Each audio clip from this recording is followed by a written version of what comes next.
If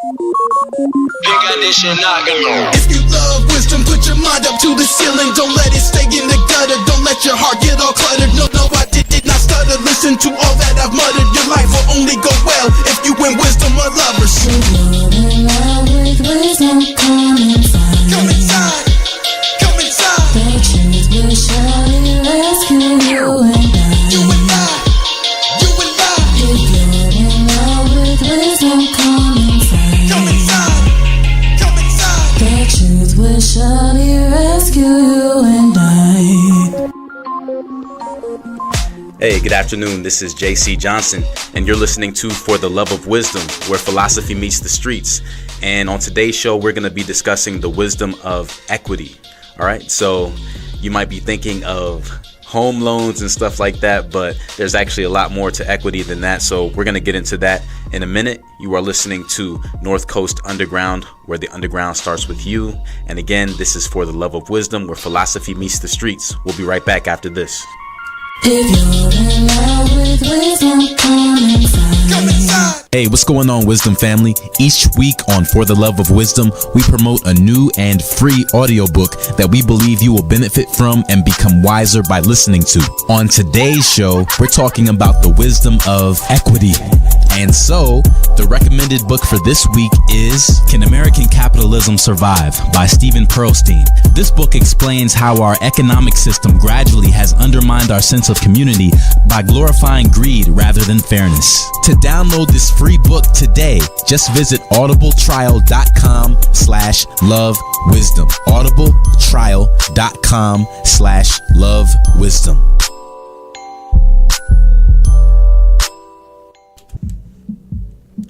All right, welcome back. This is your host, JC Johnson, and you're listening to For the Love of Wisdom, where philosophy meets the streets. And today I actually have a special guest with me. It goes by the name of Bobby. What's going on, Bobby? Hey, what's going on, JC? Hey, man, just enjoying this day, man. You know, summer is almost over. We only have, 2 weeks now? Yeah, honestly. Or actually like a week, before fall officially hits. Yeah, dude, I'm kind of excited for the fall, believe it or not. You like the fall weather? Yeah, I do. Honestly, I like the summer weather. It's just that I can't stand the 90-degree heat like 24/7, dude. You know Gotcha. Mm-hmm. It just drives me nuts. Well, the good thing is we're, transitioning. The thing I like about the fall, I guess, is it's not too hot, it's not too cold. As it gets towards weather. Yeah, but as it gets towards the end of the fall into the winter, that's probably the part I'm not looking forward to as much, but hey, it is what it is. We have to embrace all seasons, right? And that's a part of life. We have different seasons. We can't always have just one season or two seasons that we like. And, I think that applies to a lot of different things. And a lot of people say that the seasons bring out different emotions in people. You know what I mean? Yeah. Makes you feel a certain way. But, I mean, I just hate having snow for half the year, too. So that's me on the other end. You know what I'm saying? Right. Yeah, the snow, that's the difficult part. So, depending on where you live, you might live in a place where you kind of have the same season all year, with maybe a couple variations, but somewhere like, Florida, California, they don't have a whole lot of, they don't really have snow unless, depending on what part. Yeah, but my sister lives in California, and she says that they don't even have rain there. Like, it's wow. bad. Like, yeah, that's not good. Rain is pretty rare over there, and honestly, I'm loving the rain over here, dude. It's making me feel good. Okay. Coffee cool. Inside, Netflix and chill. Right. So pretty much, today we're discussing the wisdom of equity. And if it's your first time listening to the show, each week we pick a different topic to discuss. And right now, as a part of the series that we're currently in, all of the show titles end with the same suffix. And by suffix, I'm talking about just like the last few letters of the word. So right now, each of the show titles are ending with the suffix ity. And basically, just a little bit of information for you here if you're interested, and if not, I'm going to tell you anyway. The suffix ity basically it just means the condition or quality of being whatever that might be. So the condition or quality of being equal in this case, or equitable. If we were talking about diversity, it would be the condition or quality of being diverse. So that's pretty much all that means. That's why certain words end with that ity. That's all it's pretty much saying. So last week we discussed the wisdom of generosity, right? And so each week, the reason why we're discussing these kind of topics is because this show is all about wisdom. It's all about how we can, grow in our understanding of anything that's important in this life. And so the show title, For the Love of Wisdom, it comes from two Greek words. The first one, philo, which means love, just like Philadelphia, in Pennsylvania, it's called the city of brotherly love. The reason why is because it comes from that same Greek word. So philo means love. The second part of that word, sophos or sophia in Greek, it means wisdom. So literally when you put the two together, philosophy, philo, sophia, it means love of wisdom. And so that's what this show is. It's a show of philosophy, really, but it's also just a show about growing in everyday life decisions, making the best decisions possible so that we don't end up on the wrong path, because it is very easy in the world that we live in to get caught up in stuff that really pushes us farther away from who we're supposed to be in life. Like, so Bobby, what do you think about that? I believe that whatever you put into it, that's what you get out of it, honestly. I mean, it depends on everybody's situations, but, you can take one thing and it can just put you on the wrong, track, and you end up getting stuck in like a hole that you just can't get out of. And, like a sleeping schedule, for example. My sleeping schedule is messed up, but like once you start doing that and you don't get enough sleep, and then you just binge for like 18 hours, and then you sleep for like 2 or 3 hours, or it really like takes a toll on your brain. So what's the importance of getting enough sleep? What does it help you to do? Honestly, dude, I've noticed that when I do get more sleep, like, I do wake up in a better mood. Like, it's not a myth, you know what I'm saying? Yeah, so when I talk about waking up on the wrong side of the bed, yeah, it's probably someone who didn't get enough sleep. Right. And, your eating habits contribute to that, too. And, it's all about, health, wealth, love, and happiness, Mm-hmm. But your body is your automobile, you got to take care of it. Hey, that's awesome right there. That's something to keep in mind. You said that your body or your mind. You got one automobile. So yeah. So all of that is your automobile. That's what takes you from point A to point B, right? And this is all that we have. So you don't have anyone else's body. You don't have anyone else's brain. All you have is the one that God gave to you, and it's for whatever reason. So you have to take care of it. And yeah, that's definitely something that I try to be mindful of. There's a lot of times when I don't get enough sleep, and I definitely feel the effects of it. There are seasons sometimes where you just have to grind, more than other seasons of life, and you get as much sleep as you can. But in the long run, it's as far as a lifestyle, it's best to have a habit of getting enough sleep. Another thing is, thinking too much can really screw you up. If you overthink things, dude, you're just setting yourself up for a trap. That's true. You're setting yourself up for a trap, and the trap is going to be a hard hole to climb back out of, because, one thing just piles on top of another, and then, you're stuck, and it's like your brain's so racked, everything's all over the place, so, then you got to go back from step one, take baby steps to get to where you need to be. Right. And, last week we actually we talked about generosity. And one of the things that was mentioned was that in being generous, which is a good thing, some people actually overdo it. So you're talking about overthinking. Some people overextend themselves physically, to the point where they put themselves in a bad situation. Now, there's nothing wrong with helping other people, doing good to other people, but sometimes people will help other people and neglect themselves. And if you're neglecting yourself, basically if you're neglecting sleep because you're helping people, or you're neglecting your finances because you're trying to get someone else out of a bad financial situation, ultimately it's going to make you resentful in the long run, because you're going to feel like, man, I did all this for this person and now I'm struggling. Now I have this problem. Right. And that's the thing. You don't want to go broke trying to help somebody, and then when you're broke, they can't help you. And exactly. And then if you're both broke, then who's going to help anyone, right? And I'm not saying like, okay, I don't want to say that I'm like a selfish person or anything like that, because I'm not. But there's a difference between like being selfish and then putting your priorities first. And, right. You know, it's not a bad thing to worry about you. You gotta put yourself number one, because in the end, you're gonna be the only one there. That's true. You're gonna be the only one there, and that's it. So balance is really key. But of course, as mentioned, generosity is important. One quote from last week that I think really stood out is one by Khalil Gibran, and he said, "Generosity is not giving me that which I need more than you do, but it is giving me that which you need more than I do." And it's definitely something to think about. But basically, again, it's not saying that you give to the point where you're neglecting yourself, but it's saying that it's not a true sacrifice if it's not something that's actually beneficial or meaningful to you.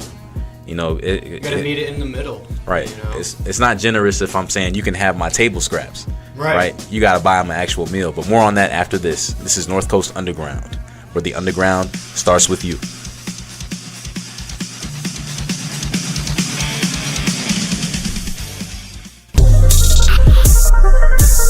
Hey everybody, you're listening to For the Love of Wisdom, where philosophy meets the streets. With your host, Jason Johnson. Right, what's going on, and welcome back. You are listening to For the Love of Wisdom, where philosophy meets the streets. And of course, we're on North Coast Underground, where the underground starts with you. And I'm here today with special guest Bobby. What's going on, Bobby? What's up, man? Hey, so right now we are just talking about the wisdom of equity, right? So before the break, we went over a little bit of what we were talking about last week. We were talking about generosity, and if you missed those episodes, because there was 2 episodes about generosity last week, don't worry about it. You can always catch up on them on iTunes, Spotify, TuneIn Radio, Stitcher, iHeartRadio, pretty much anywhere where you can listen to podcasts. It'll be available on there. Google Play Music, or even if you have an Amazon Alexa device, you can always just say, Alexa, play For the Love of Wisdom, and it'll bring the show up that way. So there's plenty of ways to listen to the show, so don't feel bad if you tune in late or you miss it. But of course, we're live every Thursday from 4 to 6 right here on North Coast Underground. All right, so today we are discussing the wisdom of equity, and if you want to join the conversation, I'll be going live on Instagram for a little bit later, so you can always look for that. My Instagram handle is OnePlanMedia, so you can just type that in on Instagram, or the @ OnePlanMedia, all together as one word. And also you can hit me up on Twitter, and that handle is @LoveWisePodcast. Right, and so just make sure you use the hashtag For the Love of Wisdom, and we can talk on there if you want to contribute to the conversation. All right, so I usually like to look at a verse from the Bible that kind of relates to what we're talking about, and one that sticks out to me is Luke 6:31, and it says, "Do for others what you want them to do for you." And I think that is pretty good as it relates to equity. So again, I mentioned earlier that sometimes when we think of equity, we think of it as far as like homes, how much equity you have in your home, basically how much value that it has. And that is one definition of equity, right? So according to Merriam-Webster, basically equity in that sense is the money value of a property or of an interest in a property in excess of claims or liens against it, basically. So that is something that you have. So for example, if your house is worth, let's just say your house is worth $100,000, but you still owe $60,000 on it, then basically if you were to sell your house, you would get a profit of about $40,000. Or if you needed to, which is not a good idea, wouldn't recommend it, but what people do sometimes is they borrow against their house. Basically, they tap into the equity, which is something that, you know, they were telling a lot of people to do several years ago before the housing crash and all that. But they're saying, hey, you got equity in your house, it's just like a bank, all you have to do is just pull from that, and it messed a lot of people up. But yeah, when you go try to sell your house, all that money's just gone, dude. Exactly. Now, some people, you know, were able to do it successfully, but they were the exception, not the rule. So I'm not promoting, you know, that kind of thing at all. But equity is a good thing, whether it's in your home or just in what the sense that we're going to be talking about today. So let's look a little bit into what this actually means. Just breaking the word down as far back as we can go back to the 14th century, the way that this word was originally used. Just looking at the etymology dictionary, it means the quality of being equal or fair. It means impartiality in dealing with others, basically. So it's about fairness, equality, uniformity, symmetry, fairness, equal rights, kindness, moderation. It just means that, just being even, being just, being equal. That's the simplest way to break down what equity is all about.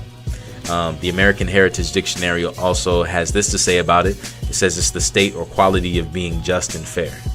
And even in law, this is an interesting one. When it comes to law, it's justice achieved not simply according to the strict letter of the law, but in accordance with principles of substantial justice and the unique facts of the case. So basically, it's not just about always going by what is written per se, but it's, you know, sometimes there are gray areas because not everything is black and white. So equity is about doing not just what is written on paper, but also doing what is right. Because, for example, you know, in the United States, there were things that were considered legal at one point in time, which later were found to not be right, which were found to, you know, be unconstitutional, such as, you know, slavery in the United States. From, you know, African slaves brought over to the United States during the transatlantic slave trade, or even during World War II, where you had Japanese Americans that were put in internment camps. And, you know, just because they were Japanese, and most of these people weren't even born in Japan, they were actually born in the United States. But just because of their nationality, they were put in these camps, you know. And so just because something is technically okay, right, it doesn't mean that it should happen. So that's what this is talking about, is saying that if something like that comes up and you notice that even though it might slide according to the law and technicalities, if it's not right, it should definitely be addressed and changed. So the word equity, I think it holds a lot of weight. It's not something that people typically use in everyday speech. It's not a really common word unless, like I said, you're in real estate. You're talking money. Right.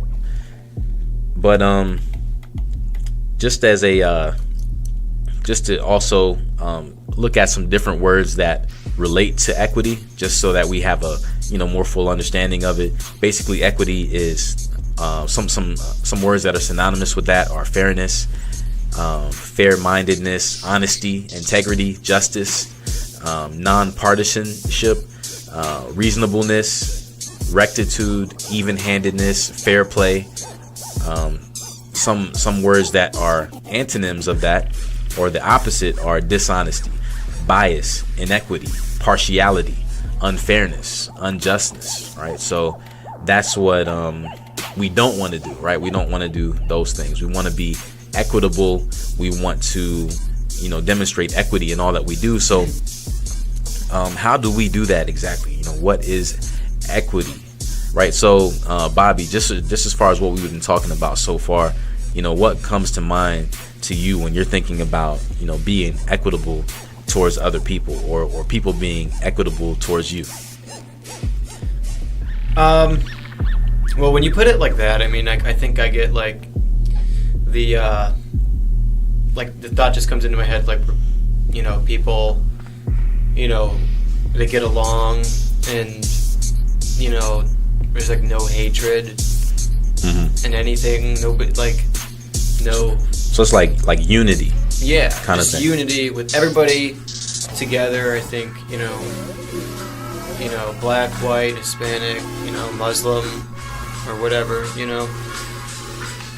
Everybody comes together and everybody lives a peaceful life, but the problem is, you know, that's wishful thinking, because people have evil thoughts, you know.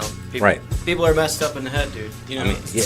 If it were like that, I mean, that would be the perfect situation. But the problem is we live in an imperfect world. Right. So really, you know, that goes into, again, what this show is about. There's no way that we can change the whole world with a, you know, radio broadcast or podcast. But one thing that we can do is at least bring awareness to certain things. Right, get it out there. Yeah, make people think, you know, just to think about how can we treat one another better as human beings, right? Because we only have one life to do it, so we should do it the best way that we possibly can. But more on that after this. You're listening to North Coast Underground, where the underground starts with you. This is For the Love of Wisdom. We'll be right back. Hey, what's up? It's your girl Queen Z from the Queen Z Show, and you are listening to For the Love of Wisdom.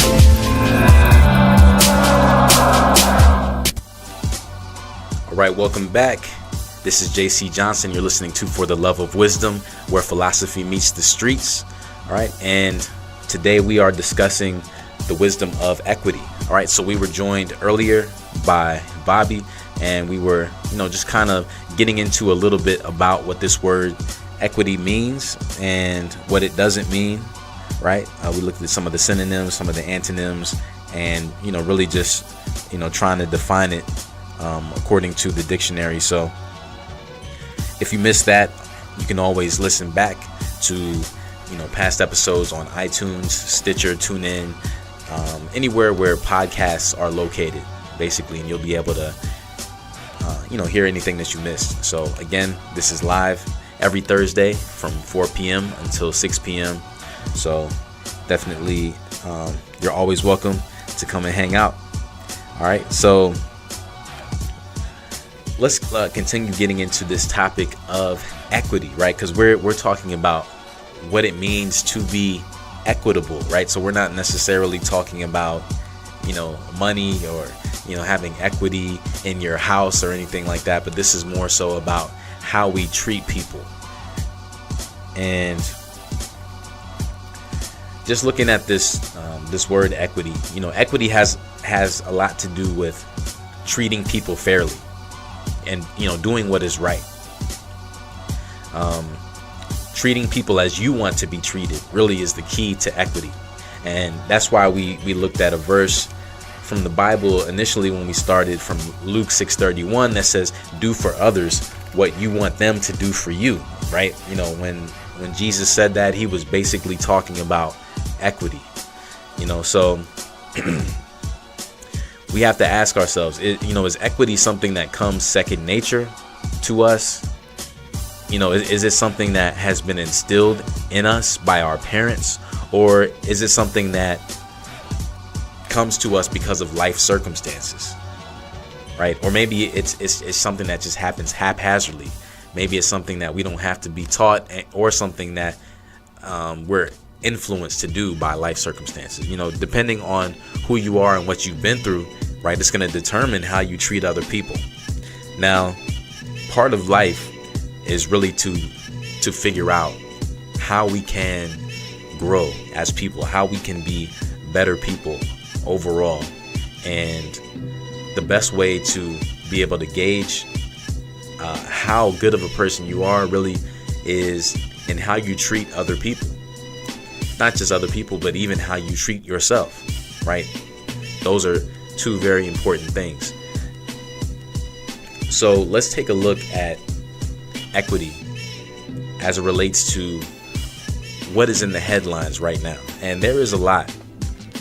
There's really always a lot in the headlines as it relates to this, because we live in a world where things are not always equitable. Things are not always equal. They're not always fair, right? So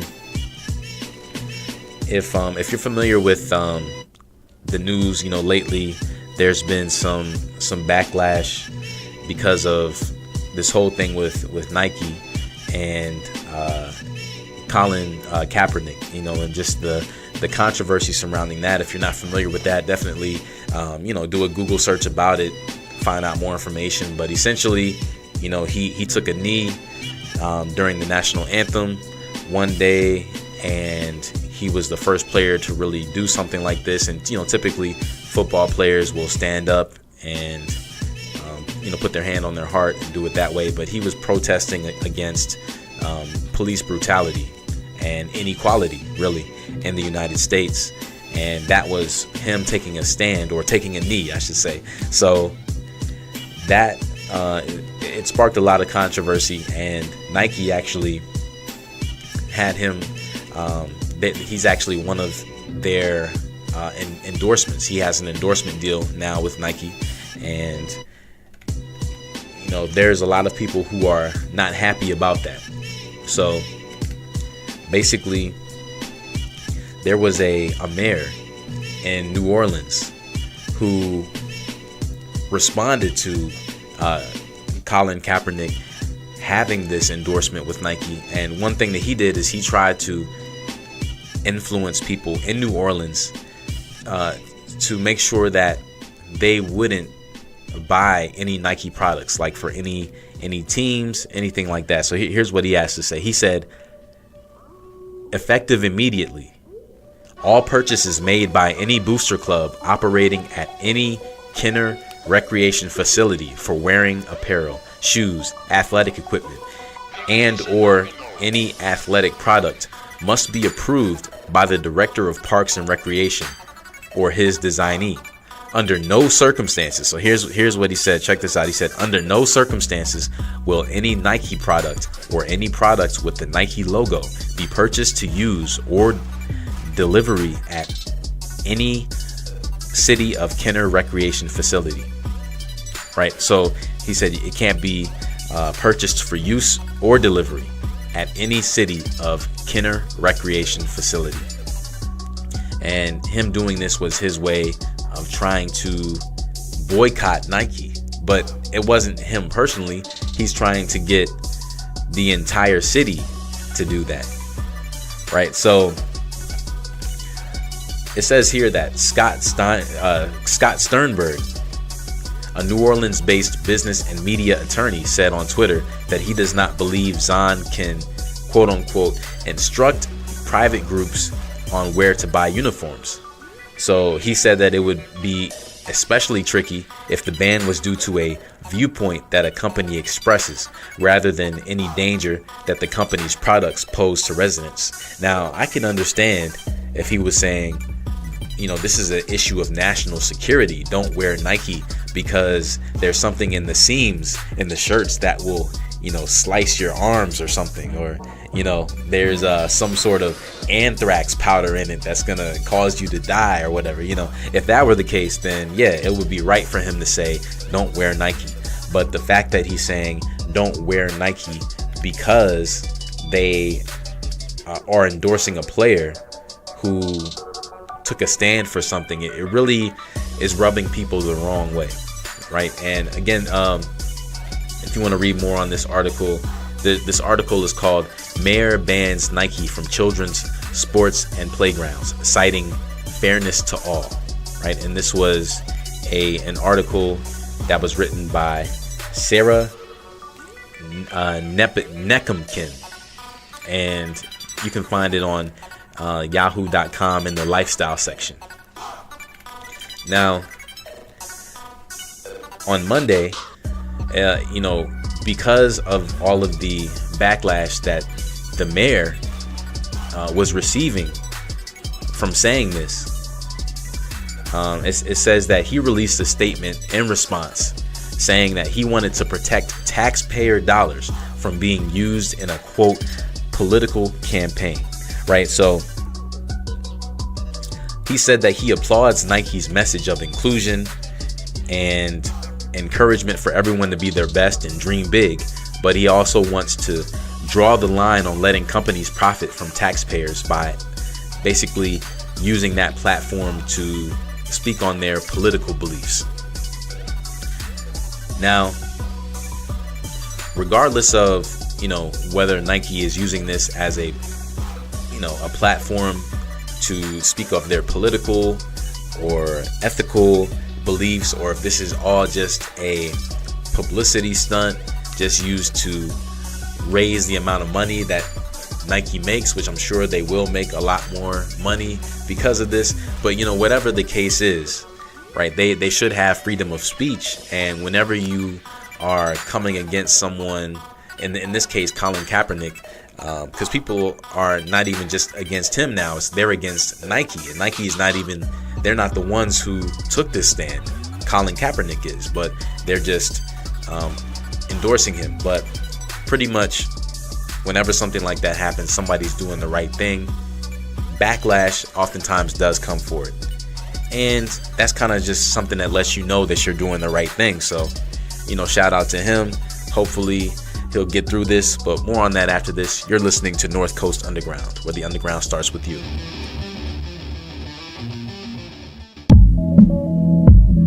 This is your girl, Juicy Jazzo, and I wanted to let you know I'm all about wisdom. Knowledge is power, power is money, and money makes the world go round. And you're listening to For the Love of Wisdom right now, bleeding out your speakers.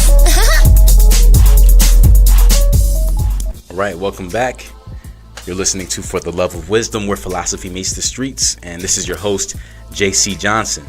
All right, so right now, on today's show, we are discussing the wisdom of equity, right? And before the break, we were discussing what's going on right now with Colin Kaepernick. Basically, he sparked some controversy by trying to speak out against inequality, against injustice, right? So he was trying to be equitable, right? He was, doing what we're talking about right now. And because of that, he got some backlash. He teamed up with Nike, who is endorsing him right now, or he is endorsing Nike, I should say. And there's a lot of people that don't like that. They're beginning to, burn Nike, clothes and shoes and all of this in protest. But it's really not, I don't know. I depending on, how you feel about that, I guess will determine, whether or not you think it's right on either side. But ultimately, if somebody is doing something because they believe it is the right thing to do, then I think it's something that we should applaud them for, not persecute them for. However, if you look throughout history, people have always been persecuted for doing, standing up for what they believe to be right. That's nothing new. That's something that has happened since the beginning of time. So anyway, that is what's going on with Colin Kaepernick. Here's another article that I think is pretty interesting.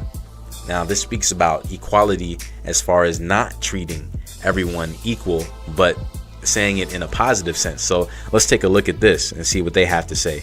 It's actually from a mother, right? And her article is called Ideas About Parenting Change Once You Become a Parent. Okay, so one thing she talks about here, she says that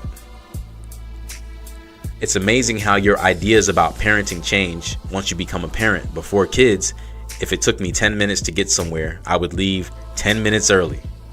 Now, both girls need to be fed and dressed. Both girls need their backpacks and water bottles. Once we are finally ready to head out, someone needs to go to the bathroom. Then the other one needs to go to the bathroom.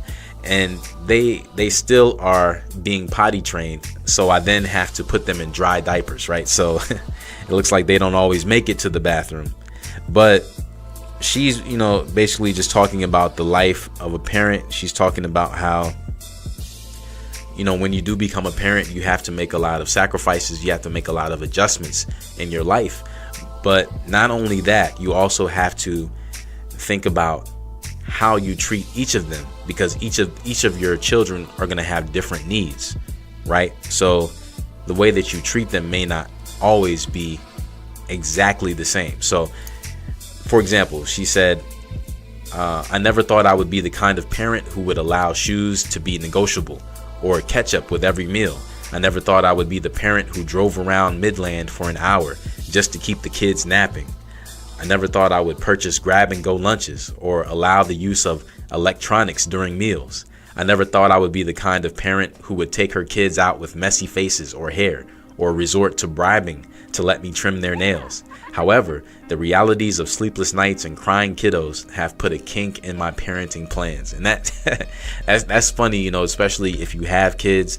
You know, I think that this is, you know, something that, you know, anyone can relate to, because that is how it is, right? You know, there are a lot of adjustments that you have to make, and sometimes as a parent you have to know when to bend a little bit, right? Because your kids are not, they're not exactly like you. They're not your clones, you know. They're not going to do everything the way that you would do it, right? So she goes to say this to basically to sum up what she's talking about.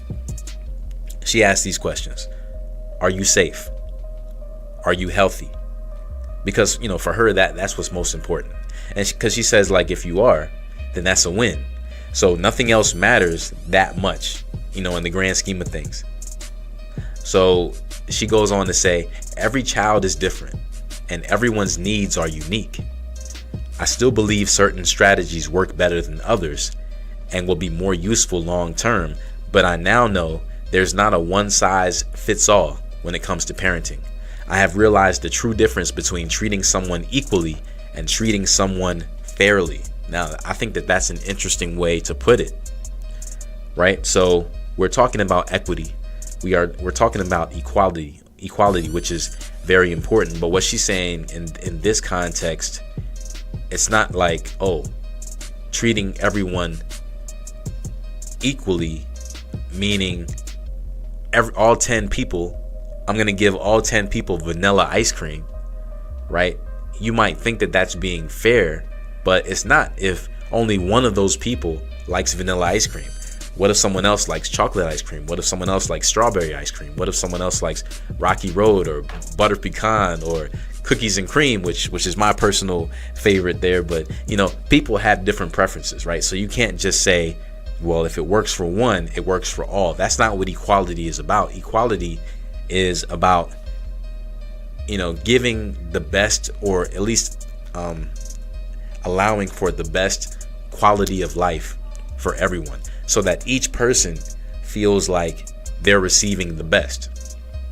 Because if I don't like chocolate ice cream and you give me 10 tons of chocolate ice cream, I mean, I'm not going to be excited about that. I'm going to feel like you're actually treating me unjustly. It's going to feel like a punishment, because that's not something that I like. But if it was my favorite ice cream, I mean, you would be my hero, right? You know, I would be your number one fan. So basically, we have to just keep in mind that being equal is only half the battle, right? The main thing is, and this is what equity is really all about. That's why the definition of equity is not just equal, it's fairness, right? It is being fair across the board. It's, you know, making sure that everyone is treated right. They're treated justly. They're not being wronged. You know, you're not giving preferential treatment to one person over the other, but everyone, you know, is getting something that benefits them. But more on that after this. That's the end of hour one. You're listening to North Coast Underground, where the underground starts with you. Let's get into some music.